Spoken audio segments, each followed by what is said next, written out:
Welcome, ladies and gents. My name is Curci, and today I wanted to talk about Alien Isolation. Do I think it could have been better? I do think it could have been better. It could have been better in a lot of ways. Before we get started, I want to say about my reviews. I will always agree with all the points that I make in my reviews, and I will stand by that, all the points that I made with the Alien Isolation review. However, I think that there could have been more things that I could have done a better job of getting my point across, and that's what this video is for, some clarification. Let's talk, for example, I called Alien Isolation one of the best games this year. And the reason why I say that is because I played a lot of games this year. A lot of games were good, a lot of games weren't good, and a lot of games were overhyped. Destiny, Titanfall, Watch Dogs, they were all games that were really overhyped. But there were only 3 games that made me sit down and say to myself, I want to play it again, or I want to play more of it. That was Titanfall, Castlevania Lords of Shadow 2, and of course Alien Isolation. After I beat Alien Isolation, I said to myself, I want to play it again. Now, I played it on medium. One of the big criticisms of Alien Isolation is that the game is really hard. One would assume that when you do play the game on its hardest difficulty. I think it's funny that a lot of people put that down as a negative. Oh, the game's too hard. Well, what difficulty were you playing on? Were you playing it on medium? Were you playing it on easy? Or were you actually playing it on hard? Because guess what? When you play it on hard, one would expect it to be hard. The game does recommend you play it on hard. So of course the gamer that really wants the best experience out of the game would play it on the recommended setting. They go about halfway through the game and then they say, you know what, I'm going to go down to medium. Problem is about medium is that, yes, it is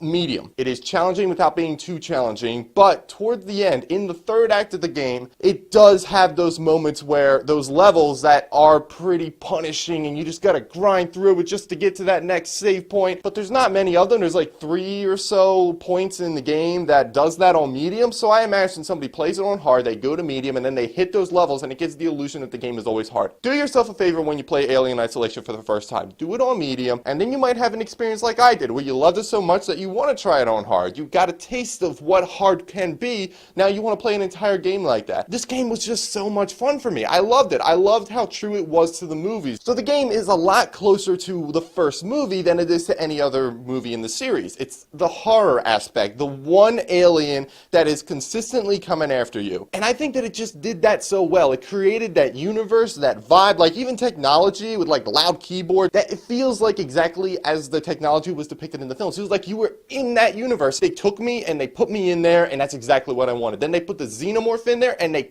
did the xenomorph so well, like just so formidable, so like you're scared of it. You're scared of it. Like maybe you're not scared the way you would want to be scared, but you don't want to cross it in any way. You don't even want it to be around you. You don't want to be around it. You just want to hide under your desk and hope that it goes away. I'm doing that because I'm afraid of it. I don't want to be anywhere near it. We're talking about the fear aspect here, and I think that the game could have done a lot better. So the game relies so much on the alien to be the only thing that provides fear. Its unpredictability is what is going to make you scared. When you turn around and you realize, oh my gosh, there's an enemy right there. He's right in my face, and then you just but the game relies on that maybe a little bit too much. They have scripted scares, but there's not many. It's like, oh, I'm going to walk on this beam, and then the beam's going to give way. Whoa, I'm scared now, and it just makes you jump. And I don't really like games that rely too much on jump scares. There is a perfect balance between jump scares and scares that are a little bit more tense. Outlast does the scripted moment where you come out of a vent, there's a guy strapped to a chair, then all of a sudden he just starts like screaming like,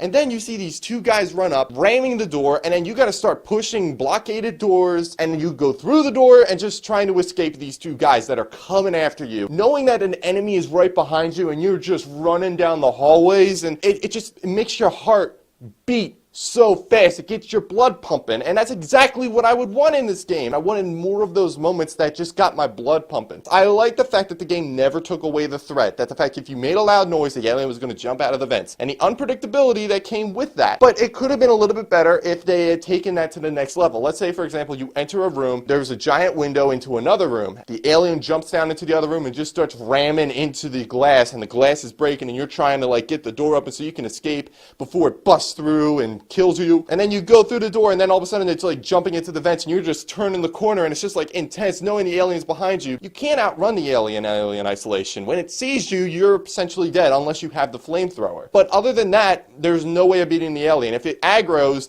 you're probably going to die 9 times out of 10 unless you have the flamethrower. It could have been scarier. Like the atmosphere itself, the vibe of the game is really good. I like the androids. The androids are very creepy, very you know, well designed, but I think that maybe we spent a little bit too much time fighting them. And then we get into our next topic of like, yes, I divide up the game into 3 acts. There's Act 1, Act 2, and Act 3. In Act 2, you're primarily fighting androids more often than not. That is where the game starts to get a little slow, and then it goes into the next negative point that everybody seems to be talking about with Alien Isolation, and that point being the game is too long. On average, it's about 20 hours. I beat it in about 18 on medium. That is probably because that second act is just drags on and on and on. You kind of get disconnected. It kind of pulls you out a little bit, and yeah, it could have been a lot better if they just had condensed that a little bit. It would have been a lot better. But we're going back to the unpredictability of the game, like just how like the vibe of the entire ship, like I love the lighting, I love the sounds, I love the atmosphere, but they could have done more things, more scripted things, not necessarily scares, but just things that just made me feel uneasy. And I'm going to bring up Dead Space real quick. There's a point in Dead Space where you go through a hallway and all you hear is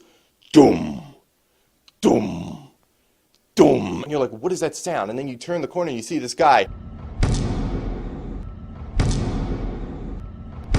And that is just, that just creeped me out so much. That was exactly what I would have wanted to see in Alien Isolation. More moments like that. There's a point in Dead Space 2 where this guy like cuts his own throat, but he doesn't do like a quick little slice. He goes, and even that point, it's like there was nothing that made me jump. It was just that, oh my god, that guy's doing that right now, and that just creeped me out. And I wish Alien Isolation had more of that. Like maybe, for example, you see a chest burster come out of somebody's stomach and it's just I wish that the game had more of that. Something that creeped me out, but something from the Alien franchise that would actually creep me out. Yes, the game could have been a lot better in that respect. It could have been a lot scarier, because at a certain point, you're playing through the game and you're like, I'm not necessarily scared. I'm on edge and I'm tensed up, but I'm not scared. I don't think I would qualify or describe the feeling that I'm feeling right now as being scared. I wish that the game had done more to scare me, to make me feel uncomfortable, but still wanted me to keep playing. Not so uncomfortable like Corpse Party, where I just wanted to just stop playing. I'm just like, I've had enough. This game is just too much. I wish that Alien Isolation had done more of that. But what about Ripley? Ripley I actually liked. I liked her voice actress. She made a lot of points feel like when she was upset or she was scared, her voice quivered, and I felt it a little bit. Like when the alien's about to kill her, she has that,